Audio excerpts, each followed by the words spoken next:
আপনার অথবা আপনার পরিবারে যদি কোনো সদস্যের ভোটার কার্ড এখনো না হয়ে থাকে, আজকের এই ভিডিওটির মাধ্যমে সম্পূর্ণ পদ্ধতি দেখিয়ে দেওয়া হয়েছে কিভাবে আপনার নিজস্ব মোবাইল দিয়েই ভোটার কার্ডের জন্য আবেদন করতে পারবেন। এর জন্য আপনারা যে কোনো একটি ব্রাউজার, গুগল অথবা ক্রোম ব্রাউজার সার্চ করে নেবেন eci.gov.in অথবা ইসিআই সার্চ করে নেওয়ার পর আপনারা প্রথমে যে ওয়েবসাইট দেখতে পাচ্ছেন ইলেকশন কমিশন অফ ইন্ডিয়া, এখানে ক্লিক করে নেওয়ার পর পরবর্তী পেজে আপনাদেরকে নিয়ে আসবে। তো এখানে আপনারা অনেকগুলি অপশন দেখতে পাচ্ছেন। তো তার মধ্যে আপনাদের প্রথম যে অপশন ইলেক্টরস, এই অপশন টাচ করে নেওয়ার পর আপনারা এই পেজে আপনাদেরকে নিয়ে আসবে। তো আপনারা রেজিস্টার এই অপশন টাচ করে নেবেন। করে নেওয়ার পর আপনারা এখানে অনেকগুলি ফর্ম দেখতে পাবেন। তো আপনাদেরকে এই যে 6 রয়েছে, ঠিক আছে, আপনাকে ফর্ম নাম্বার 6 এই ফর্মে টাচ করে নেবেন। করে নেওয়ার পর আপনাদেরকে এখানে রেজিস্টার করতে হবে। তো আপনাদের যদি আগে থেকেই রেজিস্টার করা থাকে তো আপনাদের এখানে মোবাইল নাম্বার, এপিক অথবা ইমেল বসিয়ে দেওয়ার পর পাসওয়ার্ড, এরপর ক্যাপচা বসিয়ে দেওয়ার পর সাইন ইন করে নেবেন। ঠিক আছে, যদি না থাকে তাহলে আপনারা সহজেই কিন্তু রেজিস্টার করতে পারবেন। এর জন্য কিভাবে রেজিস্টার করবেন তার একটি ভিডিও ডিসক্রিপশন অথবা আই বাটনে পেয়ে যাবেন।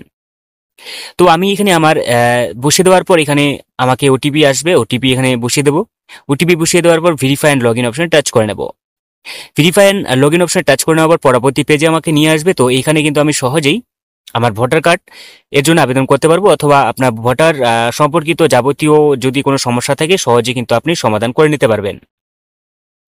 তো এখানে আমাকে নতুন যে ভোটার কার্ড রয়েছে, নতুন ভোটার কার্ডের জন্য আবেদন করতে পারবো বা অ্যাপ্লাই করতে পারবো, যে রয়েছে ফর্ম নাম্বার 6। ঠিক আছে, তো এই ফর্ম নাম্বার 6 অপশনে আমি ক্লিক করে নেব। এই অপশনে এখানে টাচ করে নেওয়ার পর প্রথম স্টেপ থেকে স্টার্ট হবে। তো এখানে আপনার যে স্টেট রয়েছে, আপনার স্টেট আপনি এখানে সিলেক্ট করে নেবেন। এরপর যে ডিস্ট্রিক্ট রয়েছে আপনি আপনার ডিস্ট্রিক্ট সিলেক্ট করে নেবেন। এরপর আপনাদের যে বিধানসভা রয়েছে কত নম্বর অ্যাসেম্বলি সেটা সিলেক্ট করে নেবেন। করে নেওয়ার পর আপনাদের এখানে দিতে হবে। ঠিক আছে, সমস্ত কিছু আপনারা প্রথম থেকে সিলেক্ট করে নেবেন। এখানে সমস্ত কিছু সিলেক্ট করে নেওয়ার পর পরবর্তী, মনে করুন আমি আমার ওয়েস্ট বেঙ্গল, আমি এখান থেকে সিলেক্ট করে নিলাম। ঠিক আছে, এরপর আপনার ডিস্ট্রিক্ট আপনি সিলেক্ট করে নেবেন। এখান থেকে আমার ডিস্ট্রিক্ট জলপাইগুড়ি আমি সিলেক্ট করে নিলাম। এরপর আপনাদের যে এসি রয়েছে, ঠিক আছে, আপনারা এখান থেকে আপনাদের এসি সিলেক্ট করে নেবেন। আমি সিলেক্ট করে নিলাম, যেটা 18 নম্বর বিধানসভা। ঠিক আছে, তো এরপর আপনাদের এখান থেকে সিলেক্ট করতে হবে, অথবা আপনি দুটো অপশন রয়েছে, তাই তো? হ্যাঁ, তো এরপর আপনি নেক্সট অপশনে টাচ করে নেবেন। নেক্সট অপশনে টাচ করে নেওয়ার পর আপনার ফুল নেম যেটা রয়েছে, আপনি নেক্সট অপশনে টাচ করলে পরবর্তী পেজ কিন্তু আপনার জন্য অ্যানেবল হবে।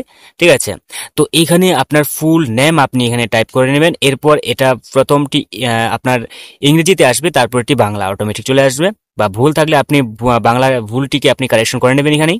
এরপর আপনাকে চুজ ফাইল দিতে হবে, আপনার যে কোনো আপনার যে ফটো রয়েছে, পাস ফটো। ঠিক আছে, আপনাকে পাস ফটো আপনাকে দিতে হবে। এরপর আপনি নেক্সট অপশনে টাচ করে নেবেন। এরপর আপনার ফাদার মানে আপনার রিলেটিভস যে ডিটেলস রয়েছে আপনাকে এখানে দিতে হবে। তো আপনার মাদার, হাজব্যান্ড, ওয়াইফ, ফাদার ইত্যাদি, যাই হোক এখানে আপনার নাম বসিয়ে দেবেন, মানে আপনি যাকে রিলেটিভ দিতে চাইছেন এখানে আপনার বাবার। ঠিক আছে, আপনি যার ভোটার কার্ড দিয়ে আপনি ভোটার কার্ড তুলছেন। ঠিক আছে, কিছু তো একটা এপিক নাম্বার লাগবে। তো যাই হোক এখানে আপনার মোবাইল নাম্বার, রিলেটিভ আধার নাম্বার, আপনার নিজস্ব আধার নাম্বার এখানে দিতে হবে। তো আশা করছি এই যে ফর্মটি রয়েছে এই ফর্মটি আপনারা নিজেরাই কিন্তু ফিল আপ করতে পারবেন। ঠিক আছে, এরপর আপনাদের যে জেন্ডার রয়েছে জেন্ডার সিলেক্ট করে নেবেন। ঠিক আছে, তো এরপর ডেট অফ বার্থ আপনাকে দিতে হবে। তো আমি এনে শর্টকাট দেখিয়ে দিচ্ছি। ঠিক আছে, তো এরপর আপনাকে ডকুমেন্টস দিতে হবে, আপনার যে অ্যাড্রেস যে রয়েছে অ্যাড্রেস প্রুফ দিতে হবে যেখানে, বা বার্থ প্রুফ দিতে হবে। ঠিক আছে, এখানে আপনি বসিয়ে দেবেন আপনার অ্যাডমিট কার্ড, এখানে অনেক কিছু আপনারা অপশনই পেয়ে যাবেন। ঠিক আছে, তো আমি শর্টকাট দেখিয়ে দিচ্ছি। এখানে আপনার হাউস নাম্বার, এরপর আপনাদের হাউস নাম্বার আসবে, আপনার অ্যাড্রেস ফিল আপ করতে হবে। মানে প্রথম যেটা রয়েছে সেটা কিন্তু ইংরেজি, তারপরটা কিন্তু বাংলায় আপনাকে দিতে হবে। এরপর আপনার ভিলেজ টাউন রয়েছে সেটা আপনারা সিলেক্ট করে নেবেন। ঠিক আছে, এখানে আপনার পোস্ট অফিস রয়েছে, পোস্ট অফিস সিলেক্ট করে নেবেন। এখানে আপনার পিনকোড, এরপর আপনার যে তালুক বা তাহসিল যেটা বলেন সেটা আপনাকে দিতে হবে। এরপর আপনার ডিস্ট্রিক্ট ওয়েস্ট বেঙ্গল এটা রয়েছে। এরপর আপনাকে এখানে ডকুমেন্টস যেটা রয়েছে রেসিডেন্স প্রুফ আপনাকে দিতে হবে, এখানে সিলেক্ট করে নিতে হবে এখান থেকে। ঠিক আছে, তো আপনারা সবই কিন্তু এখান থেকে পেয়ে যাবেন, অপশনও পেয়ে যাবেন আপনারা কি কি দিতে চাইছেন। এরপর আপনাকে এখান থেকে চুজ ফাইল করে নিতে হবে, সেই ফটো আপনি এখানে আপলোড করে নেবেন। ঠিক আছে, এরপর আপনি নেক্সট অপশনে টাচ করে নেবেন। এরপর কিন্তু আপনি এখান থেকে সিলেক্ট করে নেবেন যে আপনার ক্যাটাগরি কি রয়েছে। ঠিক আছে, যদি এখান থেকে আপনার সার্টিফিকেট সবকিছু সিলেক্ট করে নেবেন। সার্টিফিকেট অ্যাটাচ আপনি মানে আপনি যদি কোনো ডিসেবল থাকেন এটার জন্য, আপনি যদি কোনো ডিসেবল থাকে আপনার মধ্যে তাহলে এটা আপনার জন্য, ঠিক আছে। যদি ডিসেবল না থাকে নো অপশনে টাচ করে নেবেন, ব্যাস। তো এরপর আপনি এই অপশনে চলে আসবেন নেক্সট করে নেওয়ার পর, ঠিক আছে।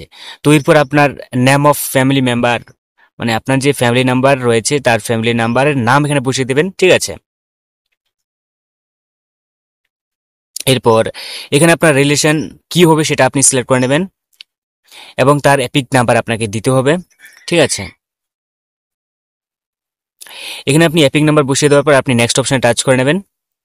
নেক্সট অপশনে টাচ করে নেওয়ার পর পরবর্তী পেজে নিচের দিকে আসবেন, আসার পর এখানে আপনার ভিলেজ টাউন যেটা রয়েছে সেটা আপনি বসিয়ে দেবেন। এরপর আপনি এখান থেকে স্টেট সিলেক্ট করে নেবেন, এরপর সিলেক্ট ডিস্ট্রিক্ট সিলেক্ট করে নেবেন, করে নেওয়ার পর ডিডিএমএম মানে কত তারিখে আপনি এটা ফিল আপ করছেন, এরপর কোথা থেকে ফিল আপ করছেন সেটা, এবং প্লেস কোথায় রয়েছে, ডেট অফ বার্থ অটোমেটিকলি এখানে ডেট চলে আসবে কত তারিখে এসে করছেন। এরপর আপনি নেক্সট অপশনে টাচ করে নেবেন, ব্যাস। এরপর ক্যাপচা বসিয়ে দেওয়ার পর সাবমিট অপশনে টাচ করে নেবেন, ঠিক আছে। প্রিভিউ এন্ড সাবমিট অপশনে টাচ করে নেবেন, এরপর সাবমিট অপশনে টাচ করে পরবর্তী পেজে সাবমিট অপশনে টাচ করলেই আপনার যে ভোটার কার্ড সেটা সম্পূর্ণভাবে আবেদন হয়ে যাবে। তো এই ছিল